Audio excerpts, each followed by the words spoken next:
আপনার ভালো দেখতে পারেন এরকম বহু লোক আছে না?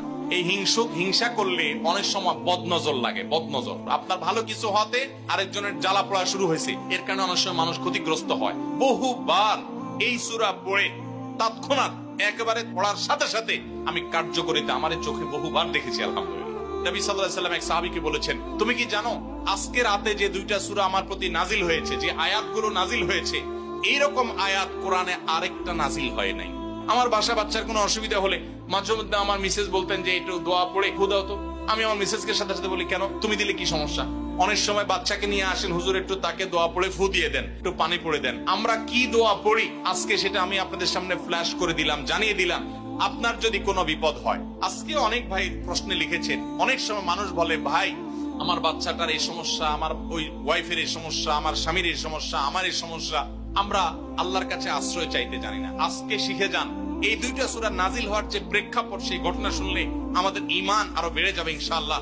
নবী সাল্লাল্লাহু আলাইহি ওয়াসাল্লাম একবার অসুস্থ হয়ে পড়েছেন এবং অসুস্থতাটা এত মারাত্মক ছিল যে আমাদের আয়েশা রাদিয়াল্লাহু আনহা বলেছেন, অনেক কাজ তিনি করেন নাই, অথচ তিনি বলতেন তিনি করেছেন, মানে তার মনে হতো তিনি করেছেন। আবার অনেক কাজ তিনি করেছেন, তিনি ভুলে যেতেন। মানে এরকম একটা অবস্থা তার তৈরি হয়েছে যে স্বাভাবিক না অস্বাভাবিক, আমাদের অনেকের হয়। তখন নবী সাল্লাল্লাহু আলাইহি ওয়াসাল্লাম বিভিন্ন তখনকার যে চিকিৎসক ছিল তাদের সহযোগিতা নিয়েছেন, বিভিন্ন ট্রিটমেন্ট করেছেন, কিন্তু কোনোভাবে কোনো কাজ হচ্ছিল না। আল্লাহ রাব্বুল আলামিন তার নবী সাল্লাল্লাহু আলাইহি ওয়াসাল্লামের চিকিৎসার জন্য দুইজন ফেরেশতা পাঠিয়েছেন। তাদের একজন ফেরেশতা নবী সাল্লাল্লাহু আলাইহি ওয়াসাল্লাম স্বপ্নে দেখছেন যে একজন ফেরেশতা তার মাথার কাছে এসে দাঁড়িয়েছে নবী সাল্লাল্লাহু আলাইহি ওয়াসাল্লামের, আরেকজন ফেরেশতা নবী করিম সাল্লাল্লাহু আলাইহি ওয়াসাল্লামের পায়ের কাছে এসে দাঁড়িয়েছে।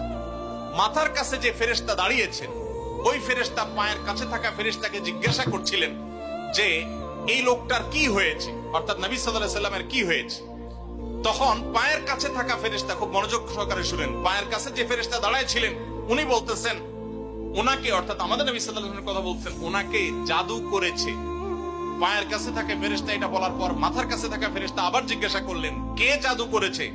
পায়ের কাছে থাকা ফেরেশতা তার নামও বলেছে, লাবিদ ইবনে আসাম নামে এক ইহুদি, উপর দিয়া মুনাফিক মুসলমান সাজছে, আসলে সে ইহুদি, সে জাদু করছে নবী সাল্লাল্লাহু আলাইহি ওয়াসাল্লাম। এটা বলার পর আবার মাথার কাছে ফেরেশতা জিজ্ঞাসা করলেন, জাদুটা কোথায় আছে, কিভাবে করেছে? তখন বলা হলো যে চুলে জাদু করেছে, জাদুর মন্ত্র পড়ে চুলে গিরা দিয়েছে, গিরা দিয়ে জাদু করেছে। এরপর আবার মাথার কাছে ফেরেশতা জিজ্ঞাসা করলেন, জাদুটা কোথায়, জাদুর সেই সুতাটা, সেই ইয়েটা কোথায় রাখা আছে? তখন পায়ের কাছে থাকা ফেরেশতা, এগুলো আল্লাহর পক্ষ থেকে ওহী নিয়ে আসছেন, ওনারা জানেন, আল্লাহ ওহীর মাধ্যমে তাদের জানিয়েছেন। তো তারা বললেন যে, তিনি বললেন যে সেটা অমুক কূপের নিচে, পাথরের নিচে চাপা দিয়ে রাখা আছে। নবী করিম সাল্লাল্লাহু আলাইহি ওয়াসাল্লামের স্বপ্ন শেষ হওয়ার পর উনি আমাদের আয়েশাকে সবাইকে বললেন এই অবস্থা। এরপর তিনি সেই সুতা তুলে আনলেন, সুতা তুলে এনে সেটা যখন ধ্বংস করলেন, গিরা খোলার ব্যবস্থা করলেন, সেই চুল, তখন দেখা গেল নবী সাল্লাল্লাহু আলাইহি ওয়াসাল্লামকে আল্লাহ তাআলা অলৌকিক ভাবে সাথে সাথে সুস্থ করে দিয়েছে। আপনি কোন আলিমের কাছ থেকে দোয়া দুরূদ পড়িয়ে নিতে পারেন, পানি পড়া নিতে পারেন, তেল পড়া নিতে পারেন, শরীরে ফু দিয়ে নিতে পারেন, এগুলো জায়েজ। রুকিয়া, ঝাড়ফুঁক বলে এগুলোকে, কোরআন আয়াত দিয়ে এগুলো করলে অসুবিধা নেই ঝাড়ফুঁক করা। কিন্তু আপনারা যারা এখানে আছেন সবাই এই আমলটা করতে পারেন। সেটা কি? সূরা ফালাক এবং সূরা নাস আপনারা ঠিক মতো পড়বেন। দেখেন আপনার বাচ্চার কোনো অসুবিধা হয়েছে, আপনি নিজে পড়বেন। কোন হুজুরি দিয়ে করাতে পারলে ভালো। রাত 10টা বাজে বাচ্চা হঠাৎ কান্নাকাটি শুরু করছে, অস্বাভাবিক, আপনার কাছে মনে হচ্ছে অস্বাভাবিক কিছু, তো আপনি সূরা ইখলাস, সূরা ফালাক, সূরা নাস 3 বার পড়ে বাচ্চাকে ফু দেন। যদি আল্লাহর প্রতি ইয়াকিন থাকে আপনার, আল্লাহর শপথ করে বলছি, আমি নিজে আমার জীবনে বহুবার এই 3 সূরা পড়ে তৎক্ষণাৎ একেবারে পড়ার সাথে সাথে আমি কার্যকরিতা আমার চোখে বহুবার দেখেছি, আলহামদুলিল্লাহ। অতএব আপনি যদি ইয়াকিনের সাথে সূরা ফালাক, সূরা নাস, বিশেষ করে এই দুইটা সূরা আর সূরা ইখলাস সহ পড়তে পারলে আরো ভালো, তিনটা সূরা যদি আপনি পড়ে বাচ্চাকে ফু দেন, নিজের শরীরে ফু দেন। নবী করিম সাল্লাল্লাহু আলাইহি ওয়াসাল্লাম সূরা ফালাক, সূরা নাস এই দুইটা সূরা পড়ে নিজের শরীরে প্রায় ফু দিতেন, আমাদের আয়েশা রাদিয়াল্লাহু আনহা বর্ণনা করেছেন। এইজন্য এই দুইটা সূরা আমাদের পড়া উচিত। সেই সাথে নবী সাল্লাল্লাহু আলাইহি ওয়াসাল্লাম এক সাহাবীকে বলেছেন, তুমি কি জানো আজকে রাতে যে দুইটা সূরা আমার প্রতি নাজিল হয়েছে, যে আয়াতগুলো নাজিল হয়েছে, এইরকম আয়াত কোরআনে আরেকটা নাজিল হয় নাই। গোটা কোরআনে অন্য কোন সূরা, অন্য কোন আয়াত এরকম না, এগুলোর সমকক্ষ না।